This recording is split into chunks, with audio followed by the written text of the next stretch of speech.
আমাদেরকে এখনো কোনো তথ্যই দেওয়া হয় নাই। আমরা এই তথ্যের জন্য অপেক্ষা আছি এখানে। আমাদের মন্ত্রী সাহেব ভিতরে ঢুকছে আমরা দেখেছি, কিন্তু মন্ত্রী সাহেব এখনো বাইরে আসছে না। আমরা কোনো তথ্য পাইতেছি না। আমরা কিন্তু না যেতে পারলে যাদের 2 দিন 3 দিন ছুটির ব্যাগ মা গিয়েছে তারা কিন্তু বড় বিপদে পড়ে যায়। তো এর জন্য আমরা দেশবাসীর কাছে দোয়া চাই যেন আমরা সুন্দরভাবে পৌঁছাতে পারি।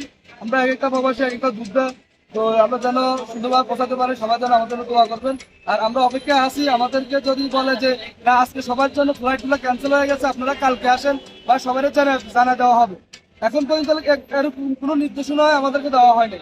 তো আমরা এই অপেক্ষাটায় অনেক হাজার হাজার প্রবাসী এখানে দাঁড়ায় আছে শুধু এই অপেক্ষাটার জন্য।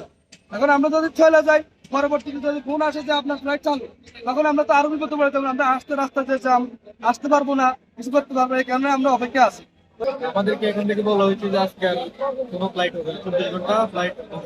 আমি ঈদের ফার্স্টে এখানে আসছি, 9টা 20 আমার ফ্লাইট, এখন 5 মিনিট বাকি আছে। তাই আমি বসে আছি 9টা 20 ফ্লাইটের টাইম। আমার বিশাল মেয়াদ আছে, আমি 2 মাস হচ্ছে বিশের কাজ করে, আর 1-1.5 মাস থেকে কাতার যাব, কাতার থেকে ইটালিতে যাব। রাত্র 3টা 25-এ ফ্লাই, কিন্তু কোনো এখানে 4টা নাইছে যে বাতিল, কিন্তু আমরা কোনো রেজাল্ট পাইতেছি না জোরটি। এবং হটলাইন দিছে 2টা, সেটা নাম্বার ঠিক না, তাদেরকে কোনো পাওয়া যেতেছে না। এখন আমরা কি করব? আমরা অনেক হতাশ। এটা এখন তো বোঝা যেত ধোঁকাবাজি। আমাদের সাথে তারা প্রতারণাই করতেছে, কারণ আমাকে তো সঠিক নাম্বার দিতেছে না। তাহলে আমাদের যে একটা নাম্বার দিছে সেটা তারা আমাদের সাথে যোগাযোগ করুক, বা আমরা করলে তাদের ফোনটা ধরা হোক, তাইলে তো আমরা একটা রেজাল্ট পাই, আমরা বাসায় চলে যেতে। আমরা অনেক দূর থেকে আসছি, তারপরও কোনো এখন কি করবো সেটা ভাবতে পারতেছি না। সরকার তো আমাদের দেশের সরকার আর কি করবে এটা নিয়ে? এরা তো সবকিছু এইভাবেই খালাস।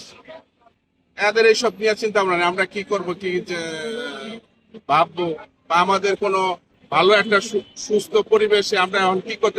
আমরা আসছি শরীয়তপুর থেকে 7টা, ধরেন 12টার সময় রওনা দিছি, 7টার সময় এনে পৌঁছেছি। আমার রাত্র 3টা ফ্লাই। এখন আমার যাইতে আগামীকালকে রাত্র দুপুর 5টা বাজবো। এখন এই সময় নিয়ে আসছি, কিন্তু এখন আমি বাসায় চলে যাব, কোথায় থাকবো, কি করব? আমরা তার ক্ষতিগ্রস্ত।